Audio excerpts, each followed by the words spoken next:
बिस्मिल्लाहिर्रहमानिर्रहीम। अस्सलाम वालेकुम।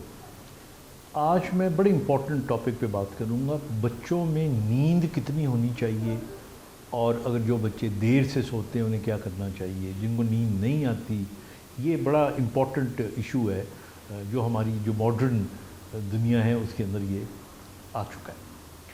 अब देखिए, पहली बात तो ये है कि बच्चों को कम से कम 8 घंटे बल्कि 9 घंटे तक आप कह सकते हो, 8 घंटे की नींद 100% होनी चाहिए। नंबर 1 ये हो गई क्वांटिटी ऑफ स्लीप। अब दूसरा क्वालिटी ऑफ स्लीप भी अच्छी होनी चाहिए। और जो क्वालिटी ऑफ स्लीप है उसका मतलब है कि बच्चे की अनडिस्टर्ब्ड स्लीप होनी चाहिए। अब मैं आपको थोड़ा सा ब्रेन के बारे में बताता हूँ।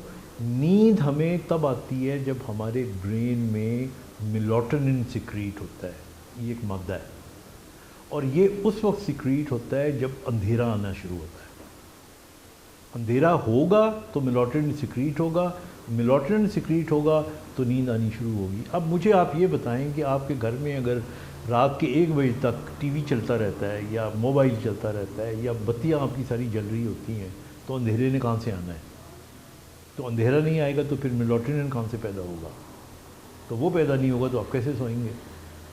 तो इसलिए बच्चों के जो कमरे, ये कमरों के साथ वाले कमरे होते हैं, उनमें शोर शराबा, लाइट ख़ास तौर पे वो नहीं होनी चाहिए। और जिस कमरे में वो सोएं उसमें बिल्कुल अंधेरा होना चाहिए, शोर शराबा नहीं होना चाहिए। और make sure please, if you really want your children to have a good sound sleep, कि उनको जल्दी सुलाएं। अब हमारे ब्रेन में दूसरी इंपॉर्टेंट चीज़ होती है बायोलॉजिकल क्लॉक। जब आप कुछ अरसे के लिए एक ख़ास वक्त पे सोना शुरू कर देंगे तो फिर आपकी ब्रेन की क्लॉक उस वक्त ऑटोमेटिकली मेलाटोनिन सिक्रीट करेगी, आपको नींद आनी शुरू हो जाएगी। वरना आप अगर आपने जब अपनी जो जिसे अलार्म सेट करते हैं ना आप घड़ी में, इसी तरह आपकी ये बायोलॉजिकल क्लॉक है। अगर आप उसको सेट ही कर रहे हो तो रात के 1 बजे का और 12 बजे का, तो उससे पहले आपको नींद ही नहीं आएगी। इसलिए ये 2 चीज़ों का बहुत ज़्यादा ख्याल रखें, क्योंकि इट इज़ वेरी इम्पॉर्टेंट। जितनी भी बच्चे ने दिन को पढ़ाई की है उसकी जो कंसोलिडेशन है, उसकी जो प्रोसेसिंग है, ये नींद के अंदर होती है।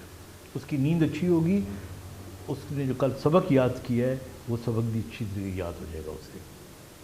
और फिर जो आने वाला सबक अगले दिन पढ़ना है उसने, वो भी उसका बेहतर हो जाएगा। तो हम इसको अहमियत नहीं दे रहे। हम चूँकि खुद एक इजी कंफर्टेबल जोन में आ गए हुए हैं, हम समझते हैं हम बड़े हो गए, हमने कमा लिया, अब हम मैश करें, तो साथ में बच्चे भी हमारे उसी तरह होते जा रहे हैं। तो इसलिए I think it is very very important, थोड़ा सा स्ट्रिक्टनेस दिखाएं। बच्चों को मेरे ख्याल में 10 साढ़े 10 बजे तक सो जाना चाहिए। बाकी घर के माहौल पे डिपेंड करता है। So that they should get up early in the morning, completing 8 hours of good quality sound sleep। अपना ख्याल रखिएगा। खुदा हाफिज़।